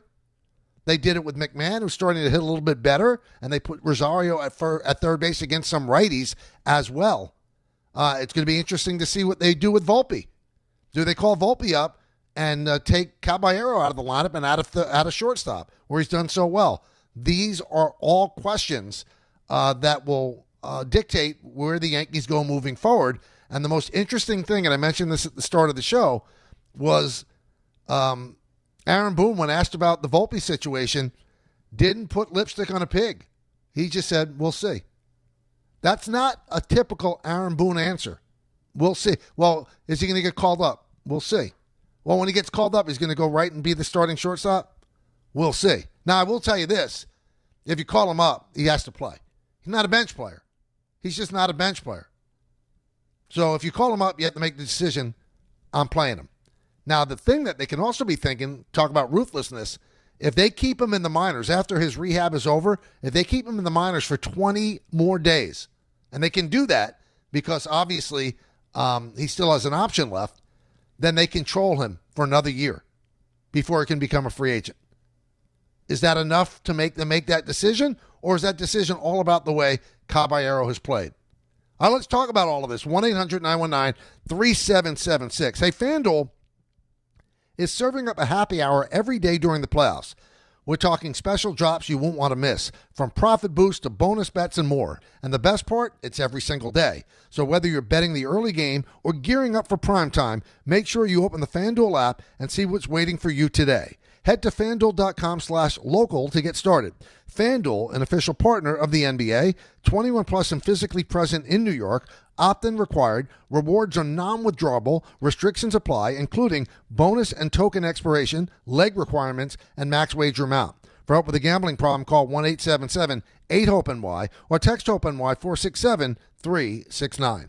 The Knicks. Tonight in Game 5, they take a 3-2 series lead in the opening round with a 29-point win over the Atlanta Hawks. The Hawks. Their mindset was to come out and try to bully us and be physical, and they did that. The NBA playoffs. The toughest game to win is the one that ends someone's season, so we got to be super disciplined. We got to execute at the highest level. Game 6 coverage gets underway tonight at 6 on 880 and the ESPN New York app. At Uline, they know going the extra mile takes hard work. For companies pushing to go further, Uline will go the distance with you. 24/7, they answer the phone to get you the shipping and industrial supplies you need. Business can move fast. Unexpected large orders, adverse weather, new safety guidelines, and changing economic trends. Uline works hard keeping 41,000 items ready to ship, minimizing detours on your way to the extra mile. Visit uline.com. New York Knicks fans, here's a total slam dunk. For a limited time, new Verizon Mobile and home customers can get Fios and a line of mobile for just $69.99 a month with AutoPay. Get Fios 300 megabits per second for $20 a month and unlimited welcome for $50 a month plus taxes and fees when you bring your own phone. Visit a Verizon store today to learn more. For new Fios Internet and mobile customers, discounts applied over 36 months. Mobile and home discount enrollment required. Additional terms apply. In times of congestion, unlimited 5G and 4G LTE may be temporarily slower than other traffic. Domestic data roaming at 2G speeds. Want to earn extra revenue for your business? Amazon Hub Delivery is looking for local business owners to assist with deliveries. When you become a partner, you and your staff will deliver packages to customers in your area on a schedule that works for you. With each package delivered, you'll gain extra revenue and exposure for your business. Plus, Amazon Hub Delivery makes it easy to get started. There's no upfront cost, delivery experience, or long-term contracts required. Sign up to learn more at amazon.com/hub delivery. That's amazon.com/HUB delivery. It doesn't matter if you're running drills at the park, playing pickup on a Saturday, or sinking the final putt. When you compete with your friends with Michelob Ultra on the line, competition isn't that friendly. The trash talk, next level, and the stakes, oh, those are crystal clear. With only 95 calories and superior smooth taste, it's the ultimate trophy. Superior is worth playing for. Michelob Ultra, superior light beer.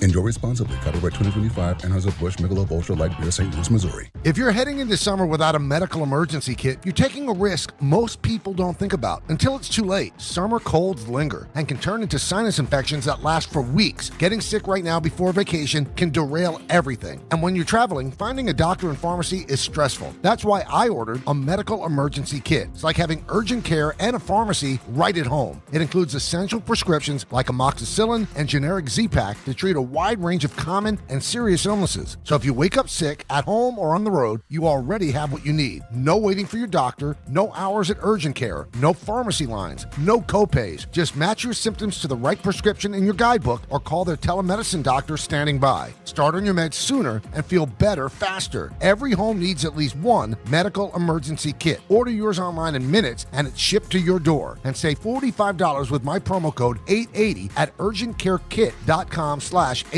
That's promo code 880 at urgentcarekit.com/880. Evan Cohen here. PayPal is now the official peer-to-peer payment sponsor of the NFL, which means all the money moments that fandom creates, whether splitting tailgate costs or chipping in on tickets and game day food between friends, are covered. Wherever the game is played or watched, PayPal moves with fans. You can send money through text, email, or directly to your friends with eligible accounts on Venmo. Just download the PayPal app, share all the moments that matter. Account with PayPal is required, not available in all regions where PayPal operates. You know the rush when you reach that goal, when something you've worked for pays off.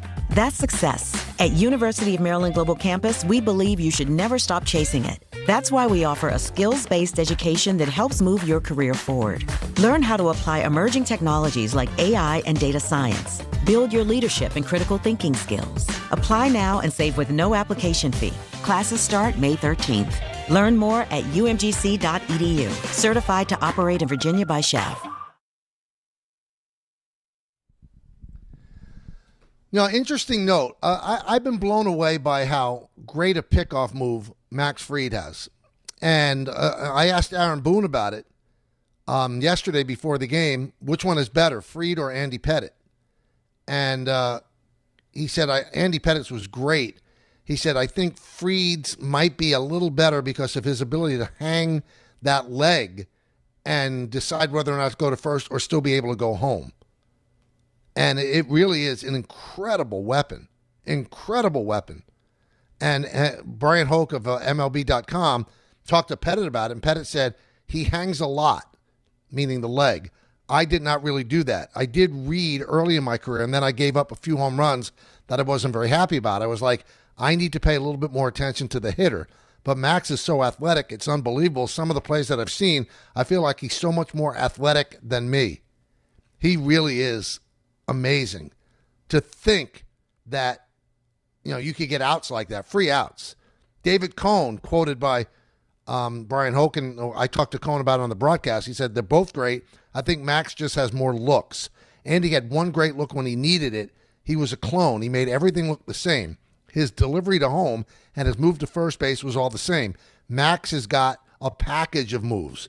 He has a way to hang his leg and read the runner before he goes. That takes a little athleticism to balance on your back leg. He's a fantastic athlete. He has different moves and different sequences in terms of timing, one quicker and one slower. Max saves his really good move for when he needs it. So, although Pettit's was amazing, I think Max Fried's is better. I really do think Max Fried's is better. Mets and the Nationals, it's 3-3, and that's in the sixth inning. 3-3 in the sixth inning. Let's go to the phones. Let's talk with you. Let's go to Jason in Atlanta. Jason, talk to me. Hello? Hello, Jason. Hey, I had a question about Aaron Boone and Jason Dominguez. So the first one about Aaron Boone is, first of all, big fan of you and the broadcast and everybody out there. Thank you, man. So you know how you say that there's a sense of urgency for Aaron Boone this year with all the moves he's making? Do you think he feels like he's on like a hot seat a little bit? Like if he doesn't deliver at least a World Series appearance again, he might be like gone or... I don't know, Jason. I mean, I can't tell you what's in his mind. This is his 9th year, and he has 1 year left on his contract after this. But I think it's organizationally, too. It's not just Boone. It's organizationally. For them to send down Heel as quickly as they did, for them to call up Lombard and to AAA, to call up Elmer Rodriguez, that's organizationally. It's not just Boone. So I think it's organization-wide. Okay. All right. Thank you. And the other question about Jason Dominguez, I don't know if the results have came back if he's going on the IL or not, but let's say he does go on the IL. Is there any chance that they call up Spencer Jones, or will it just be Volpe and then they'll move Caballero around to any position? Like you say, he's a utility man. That's a great question. Jones has been very productive at AAA, still striking out a lot, but the home runs and the RBIs are there. I was thinking that too. If Dominguez has to go on the IL since they released Grichuk, would they make that move and call up Jones just for a quick burst of home run power? I don't know. Volpe is ready to come off. He's ready to come off right now. Whether or not they want to do that, that would be the solution right there. If they bring up Volpe and then Caballero becomes the spare outfielder, and Rosario could play out there as well.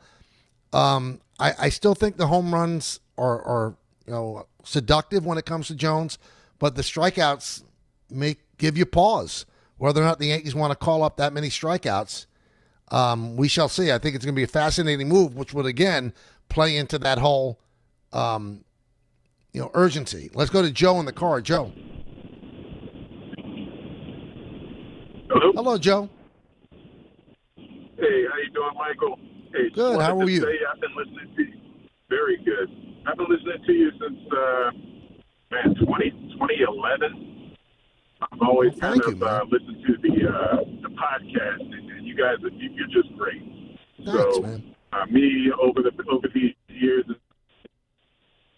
over when I was in Baltimore, and Alan Cohn, so the go-tos on the radio. So, Joe, I hate to do this, but please call back. But your line is really spotty, so you keep going in and out, which isn't a great sound on the broadcast. So, again, please call back in your better cell spot. Let's go to Eric in West Palm Beach. Eric. Michael K., you are the man. What's up, Eric? All right. Listen, I don't know if it's been brought up before, but Boone's got a heck of a job. He's got 4, maybe 5 dominant pitchers, starting pitchers. We've got 2 more pitchers that are almost ready. Why? My question is, why bring up Cole and Rodon so soon when our pitchers are so hot right now? And maybe keep them till June, July. Or not June. June's right around the corner, but July, after the break. That will give us but Eric, I hear what you're saying. Second half. But let me ask you a question. Let me maybe this answers your question. Who would you rather have pitching a game? Garrett Cole or Ryan Weathers? Garrett Cole or Elmer Rodriguez? Depends who we're pitching against. But I understand your thought process, Eric, but Garrett Cole is an all-time great. And that's not hyperbole. He's going to the Hall of Fame. You're not going to keep him down in the minors till July? First of all, he doesn't have options. You're not able to do that. If he's healthy, he comes up. Rodon's healthy, he comes up. That's all there is to it. I mean, it's not even a question. You know, a lot of people talk about the Yankee bullpen, right? Well, the answer to the Yankee bullpen situation could be which pitcher leaves the rotation and if that stuff that pitcher has is transferable to the bullpen. I could look at Weathers, left-hander, throws 98 miles an hour. That would play in the bullpen. If I'm constructing the Yankee rotation, my 5th starter, because, again, transferability of stuff to the bullpen would be Will Warren, who's much better than people give him credit for. And he's had a great start to a season. Will Warren's a top-flight number 5 starter. On some teams, he'd be a number 3. On some teams, he'd be a number 2. And I love Weather's stuff, and I think he's going to be a good starter down the line if they ever want him to make 30 starts and he stays healthy. But Weather's stuff translates great to the bullpen. Left-hander, throwing 98 miles an hour, yeah, I'll take that. And the Yankee bullpen is the one part of the team that it concerns me. It concerns me a little bit. Let's go to Brandon in South Carolina. Brandon. Hey, Michael, how we doing? I'm good. How you doing? Good.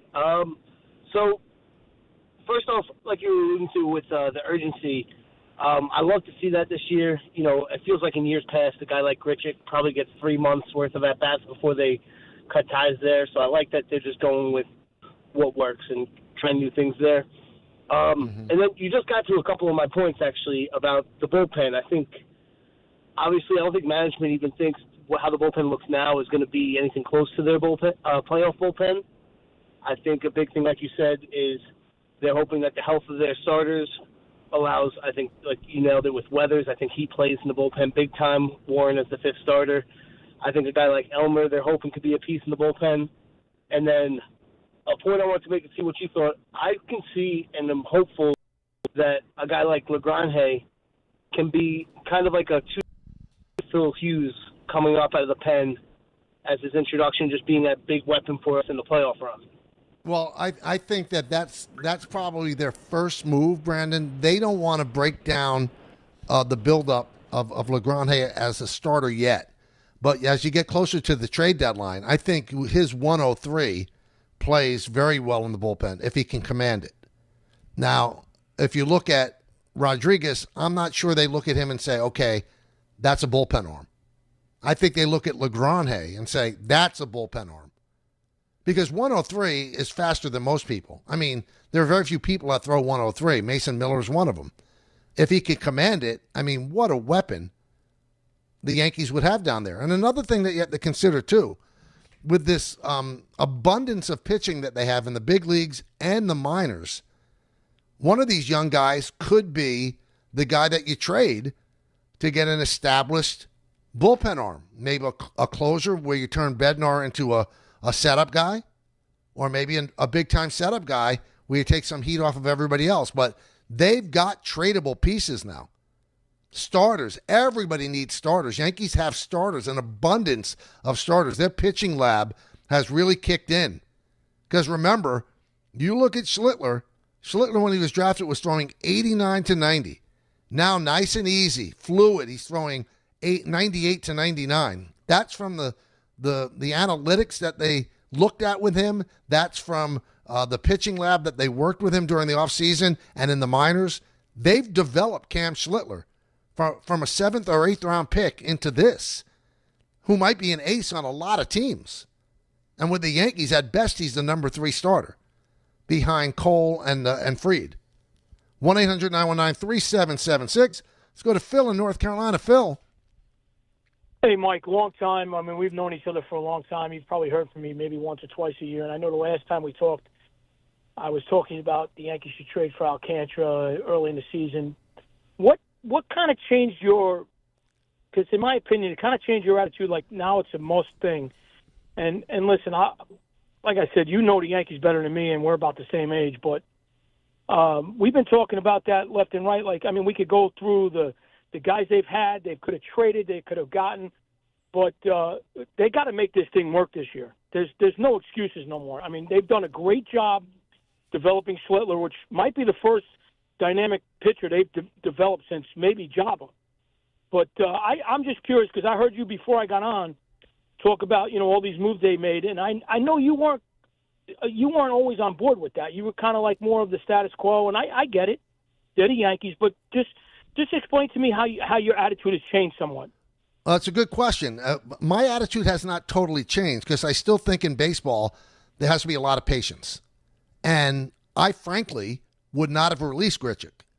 I mean, they essentially released Grichuk and kept Max Schumann. Now, Max Schumann can play a lot of positions, but Grichuk, after an 0 for 15 start, actually was hitting lefties quite well. I would have stayed with Grichuk, but they decided to stay with Max Schumann. So that's not a move I would make. And I think that the reason that there's an urgency and a ruthlessness to what they're doing is that they've got such a deep system now and a deep team. Their bench is as good a bench as they've had maybe in 5-6 years.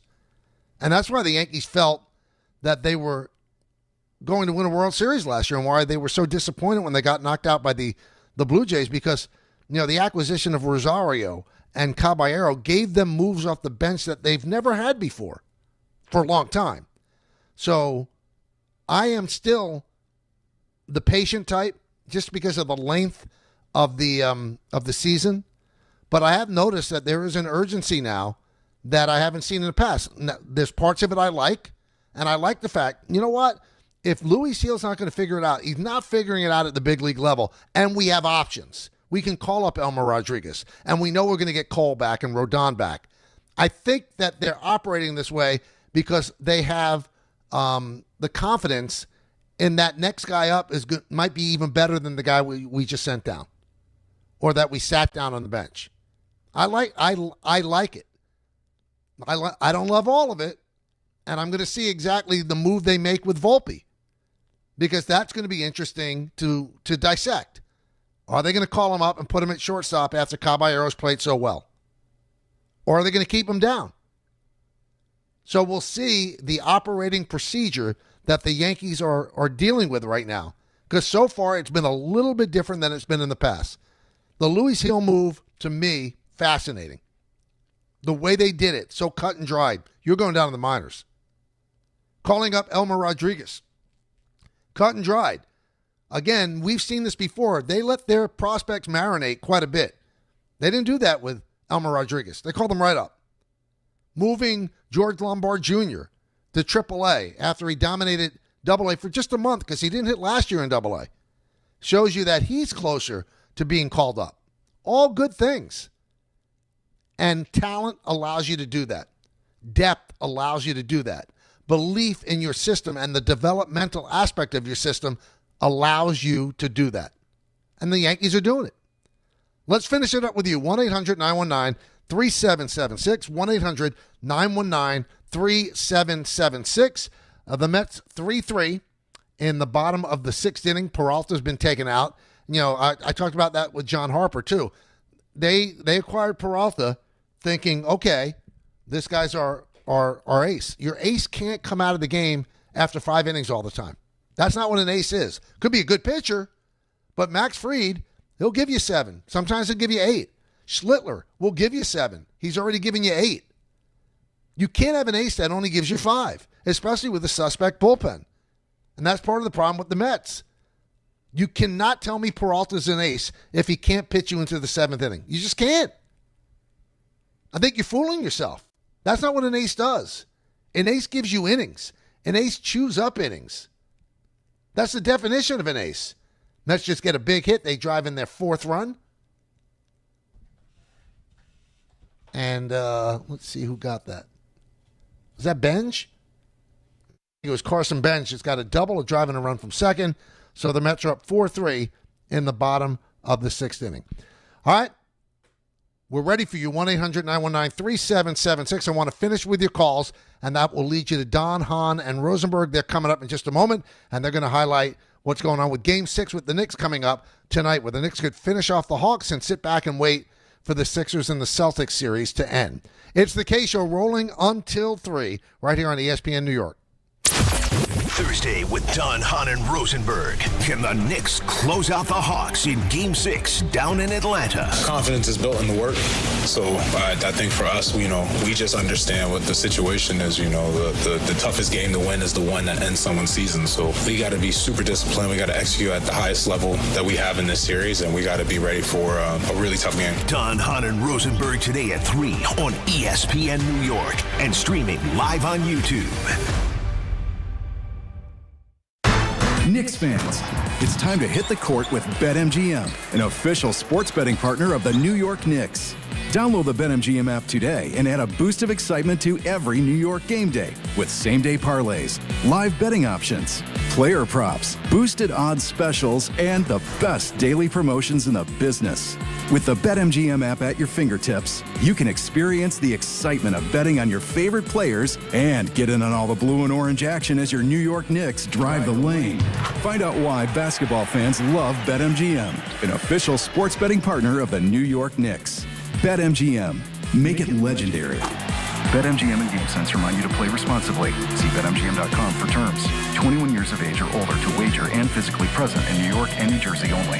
Subject to eligibility requirements. Gambling problem in New York? Call 877-8-HOPE-NY or text HOPE-NY 467-369. For New Jersey, call 1-800-GAMBLER.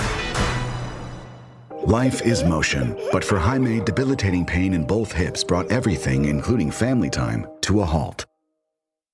Every doctor told me the same thing. They would do one hip at a time. At White Plains Hospital, Dr. Jacob Totka's unique expertise provided an alternate approach by replacing both of Jaime's hips on the same day. In just 2 hours, I got 2 new hips, and I went home that day. White Plains Hospital, among the best hospitals anywhere that just so happens to be here. A member of the Montefiore Health System. Hi, this is Don LaGreca. I'm big on having the right game plan, on the ice and at home, which is why I use Viking Pest Control myself as the pest control provider and proud partner of the New Jersey Devils. Viking has been protecting homes for over 45 years with expert pest control service and solutions tailored just for you. From ants and cockroaches to rodents, stinging insects, and backyard mosquitoes, Viking keeps pests out of your house and out of the play. Bundle pest control with mosquito services and save big. One call, one company, total peace of mind. Visit VikingPest.com. Viking Pest Control, protecting your home inside and out. This is Rick Brunson, the assistant coach from the New York Knicks. I'll be driving to our games this season in style in my new Jeep Gladiator from Princeton Jeep. My friends at Princeton Jeep gave me all-star treatment, and you can expect the same thing. Just mention I sent you, and they'll treat you like family. Princeton Jeep has tons of inventory and great deals on new vehicles. Visit Princeton Jeep at 1045 State Road in Princeton, New Jersey, or online at PrincetonJeeps.com and tell them Rick Brunson sent you. My name is Christine, and I'm a widow. My husband, Ryan, was a healthy 34-year-old, and 3 months later, he was gone. Thankfully, he had life insurance. Ethos made it so easy. You can get a quote in seconds, apply in minutes, and get same-day coverage. 100% online, no medical exam. Life insurance didn't take away the loss, but it did give us the space to just grieve. Get your free quote at ethos.com/game. Ethos.com/game. Paid spokesperson. Time spent on application may vary. Online health questions required. Evan Cohen here. PayPal is now the official peer-to-peer payment sponsor of the NFL, which means all the money moments that fandom creates, whether splitting tailgate costs or chipping in on tickets and game day food between friends, are covered. Wherever the game is played or watched, PayPal moves with fans. You can send money through text, email, or directly to your friends with eligible accounts on Venmo. Just download the PayPal app, share all the moments that matter. Account with PayPal is required, not available in all regions where PayPal operates. The Knicks are in the playoffs and working toward their ultimate goal. The 2025 NBA Cup champions, your New York Knicks. Will this be the year the Knicks punch their ticket to the NBA Finals? The Knicks have much bigger goals at the end of the year. Step back three with 5 seconds. He got it! Jalen Brunson steps back and puts the Knicks in front. Thanks to all our New York Knicks partners this season, including Wild Turkey Bourbon, Citywide Window, DraftKings, and Total Orthopedics and Sports Medicine on ESPN New York. Well, the Knicks Game 6 is tonight, and I've got a great way for you to consume it. I do. Join Bart Scott and Chris Carlin for the ultimate Knicks watch party as the Knicks take on the Hawks tonight at 7 p.m. The guys are taking over Calandra's Italian Village in Caldwell, New Jersey with $5 margaritas. That's right. So if you're going to have a lot of margaritas, take an Uber. Don't drive. $5 margaritas, half-price wings, and giveaways all night long. Tip-off energy, playoff intensity, and the loudest Knicks crowd outside the Garden. Game 6, Knicks Hawks. Be there tonight. Enjoy the stylings of Bart and Carlin. They are fun people to be around. You listen to them on the radio, they're fun, right? They're even more fun in person because then they get filthy. They say things in person that you'd never hear them say on the radio because they'd be fired. So you can experience that tonight.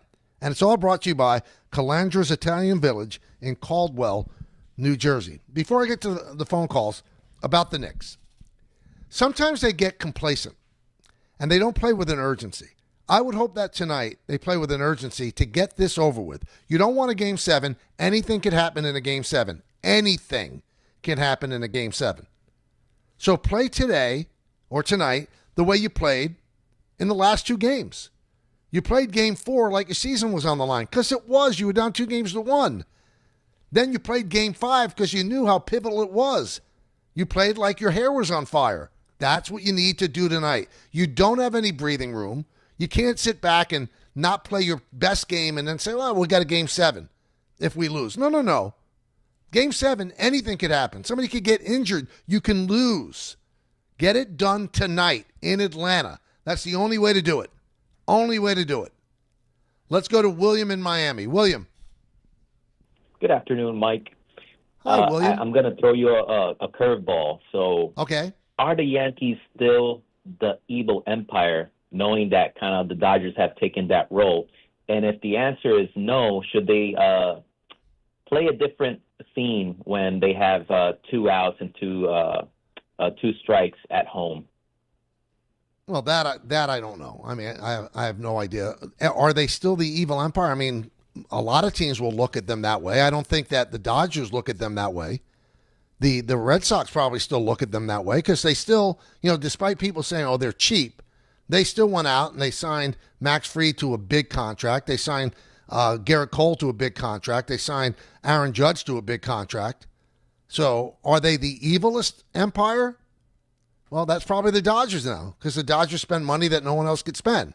And that's why the Yankees got that nickname from Larry Lucchino when he was at the Red Sox, when they signed Contreras, and the Red Sox thought they have him. So that's why he called them the evil empire. I still think they have resources that other teams don't have, so they're still looked at by most of the teams that way. And what sound effects they play, I'm not going to waste your time. I have nothing to say about sound effects that played, why they're played, or whatever the case may be. Let's go to RJ in East Hampton. RJ. Yeah, I was thinking about the trade situation. I think that they should get ahead of it, the Yankees. A lot of teams are below 500 right now, and I feel like why wait till July or August to let guys get acclimated? Yeah, but I don't think, you're thinking like, I don't think teams are going to give up on a season at this point. Even the Mets shouldn't give up on the season. There are 3 wild cards. No, I'm saying the opposite, that they would want someone like Luis Gil that like we could sell guys and try and get some value back. Well, I think that could happen, but somewhere down the line. I just don't think that teams right now are going to trade you important pieces. Teams are not giving up on a season on April 30th. Even the Mets shouldn't give up on a season on April 30th. So, yeah, I don't know if Louis Seal has the value that he had at the end of 2024. You had a so-so year last year. He's not the same player. Would the Yankees trade him? I'm sure they would. But what's the value they'd get for him? They need to straighten him out in the minor leagues before they even, consider doing that. By the way, I got it wrong. It wasn't Benj who got the hit. It was Vientos. But the Mets are leading 4-3 in the 7th. Pete in Brooklyn. Pete, talk to me. Hey, Mike. How's it going, bud? All good. How are you? I'm doing well. Well, I had an hour drive home. I'm almost home. And I'm like, I need to listen to Mike, see what he's talking about today. And instead, I get these bummy Mets, and I just don't like it. On the radio, I should be able to listen to Mike. I understand there's other ways to consume you, but you know what I mean? I'm driving home. I want to hear the radio. Do you have an iPhone? I have a phone, not an iPhone. I'm a Samsung guy. So you can get apps on your phone, right? Of course. So I don't like the delay on the ESPN New York app. There is a delay? There's a little delay, and then I got to plug in my phone. I'm charging it, but then I have to plug it in to try to listen to it in the car. It's a whole big ordeal. I love the fact. I love the fact that you want to listen to me on the radio. I do. I love you. If you were in front of me, I'd hug you. But let's go back 10 years, okay? So we have a contract with the Mets. The Mets games have to be covered. 162 games are going to be covered. But if it was 10 years ago, there wouldn't be a show today. There would be no other way to consume the show. But there are other ways. The ESPN New York app, the ESPN New York YouTube channel. So do I love it when we're off 880? Be honest, no, I don't love it. But I understand the business and contracts and stuff like that. But the fact that we could still do the show and you could still enjoy it, that's what you should fall back on. Don't be upset over how you can't listen. Be joyous that there are other ways to listen. How's that for a half full kind of take? There are other ways to listen. A lot of people listen to us on the app. A lot of people enjoy us on ESPN's New York YouTube channel. It's right there for you. So when the Mets are on, boom, take the other ways to consume us. But thank you, Pete, for caring. I do appreciate that. Don Hunt and Rosenberg. Well, they'll start off on the app and the YouTube channel. And then once the Mets are over and the postgame's over, they'll be on 880. But please consume them. Enjoy the Knicks and the Hawks tonight. No Yankee game today. They start tomorrow, a 4-game set against the Orioles. And obviously Don Hunt and Rosenberg will be all over this national Mets game, which the Mets lead 4-3 going into the bottom of the 7th inning. In the words of Billy Joel, life is a series of hellos and goodbyes. I'm afraid it's time for goodbye again. See everybody. We'll talk to you soon.